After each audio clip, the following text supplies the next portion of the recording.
မျက်မမြင်အမျိုးသားတဦး LS ဟာသူ့ရဲ့မြတောက်ထဲကနေမြ9 စင်းကိုထုတ်ယူပြီးချိုးပစ်လိုက်ပါတယ်။ထို့နောက်သူဟာနောက်ဆုံးကျန်ရှိတဲ့မြတစ်စင်းကိုမြောက်ပြပြီးဘရင်ကြီးကိုတဦးချင်းတိုက်ခိုက်ဖို့စင်ခေါ်လိုက်တာပေါ့။သူကတကယ်လို့သူသားအနိုင်ရခဲ့ရင်ဘရင်ကြီးအနေနဲ့သူ့ကိုကောသူ့ရဲ့အဖော်ကိုပါလွတ်ပေးရမှာဖြစ်ပြီးတကယ်လို့ဘရင်ကြီးကနိုင်သွားခဲ့ရင်တော့သူဟာဘရင်ကြီးရဲ့ထံမှာတစ်သက်လုံးအစီခံပါမယ်လို့ကတိပေးခဲ့ပါတယ်။မြန်မာနာတွေဖုံးလွှမ်းနေတဲ့ဘရင်ကြီးဟာဒီစိန်ခေါ်မှုကိုလက်ခံလိုက်ပြီးသူ့ရဲ့မြင်းနဲ့လှံကိုဆွဲယူကာကွင်းပြင်ထဲကိုတိုက်ရိုက်မောင်းနှင်ဝင်ရောက်လာပါတော့တယ်။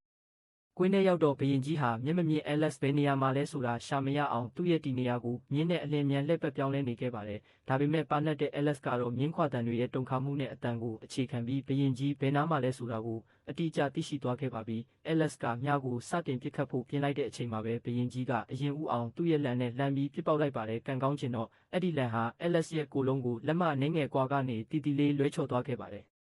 LS ဟာသူ့ရဲ့လေးကိုချက်ချင်းပြန်ကောက်ယူပြီးပြစ်မှတ်ကိုထပ်မံချိန်ရွယ်ဖို့အတွက်စိတ်ကိုတည်ငြိမ်အောင်အရင်ဆုံးထိန်းချုပ်လိုက်ပါတယ်။ဒါပေမဲ့ဒီတစ်ချိန်မှာတော့ဘရင်ကြီးကလည်း LS ကိုအပြက်ချေမှုန်းနိုင်မဲ့လှဲကွက်တစ်ခုကိုစဉ်းစားမိသွားပါတယ်။သူဟာမြင်းကိုလမ်းကြောင်းမျိုးမျိုးစီမောင်းနေရင်ထိုးရင်းမြင်းကုန်းကြီးရဲ့ညာဘက်အချမ်းစီကိုလုံးကိုစောင်းထုတ်လိုက်ပြီးခြေနှင်းကွင်းထဲကနေခြေထောက်တစ်ဖက်ကိုလှုပ်ဝက်စွာထုတ်လိုက်ပါတယ်။ကြည့်နေတဲ့သူအားလုံးကတော့ LS ချိန်ရွယ်တာလွဲချော်ပြီးတေချာပေါက်သွားပြီလို့ထင်မှတ်ခဲ့ကြတာပေါ့။သို့တော်လည်း LS ကတော့မြင်းကုန်းကြီးရဲ့အလေးချိန်ဟန်ချက်ပြောင်းလဲသွားတဲ့လှုပ်ရှားမှုကိုအာယုံခံပြီးသွားခဲ့ပြီးသားပါ။သူဟာရုတ်တရက်လေထဲကိုအရှိန်နဲ့ခုန်တက်လိုက်ပြီးသူ့ရဲ့နောက်ဆုံးများလေးကိုဆွဲလွတ်လိုက်ပါတော့တယ်။မြဟာလေထုကိုဖြတ်တန်းပြီးဘရင်ကြီးရဲ့ရင်ဘတ်တိတ်တဲ့ကိုစိုက်ဝင်သွားခဲ့ကဘရင်ကြီးကိုထိုနေရာမှာတင်ပွဲချင်းပြီးတေဆုံးသွားစေခဲ့ပါတယ်။ဒီလိုနည်းနဲ့ပဲမျက်မမြင်လေးတည်တော့ LS ဟာမဖြစ်နိုင်တဲ့စိန်ခေါ်ပွဲမှာအောင်ပွဲခံနိုင်ခဲ့ပါတယ်။ဒါပေမဲ့သူတို့တွေအောင်ပွဲအတွက်ဝမ်းမသာရသေးခင်မှာပဲကွင်းပြင်ရဲ့တစ်ဖက်ချမ်းကတန်တကားကြီးတွေဝုန်းကားနဲ့ပွင့်သွားခဲ့ပြီးအထဲကနေစာလောင်မွတ်တိတ်နေတဲ့ချင်းသေးကြီးနှစ်ကောင်ဟာသူတို့စီကိုအရှိန်အဟုန်နဲ့ပြေးဝင်လာပါတော့တယ်။